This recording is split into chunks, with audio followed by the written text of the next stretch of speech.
My name's Claire Harvey. I was the captain of the GB sitting volleyball team in London 2012. So I started playing sport when I was 14 years old. At that point I was just beginning to question my sexuality, and I looked around and I found a women's rugby club and people who I thought were probably a group of gay women, and that's probably, if I'm honest, why I got involved in playing rugby. I think I encountered some barriers in school sport for sure.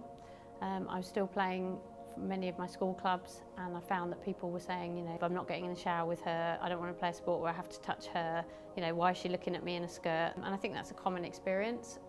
If I fast forward to when I started playing volleyball in 2009, I had to make the difficult decision at 35 years old of whether I would come out again or not, and I took the decision that I would. And thankfully most of the team were very supportive. There were some of the younger members of the team who didn't really understand what that meant, and we talked it through.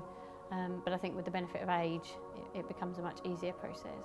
I think it's hugely important to see out sportsmen and women, because we vote with our feet, and people need to feel that a sport is safe and a sport somewhere that they can grow and they can thrive. And if they don't see those role models, then it means it's quite nerving for them to go into a sport in the first place.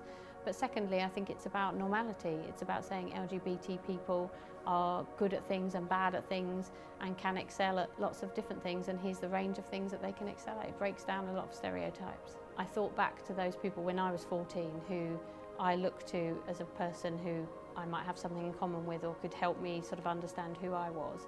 And I realised the importance of just being who you are and saying, you know, sexuality is not anything different to the colour of your eyes or the colour of your skin. And you can be someone who young gay people can look up to and can hopefully see that if I can do it and I'm an absolutely normal person, then they can do it too.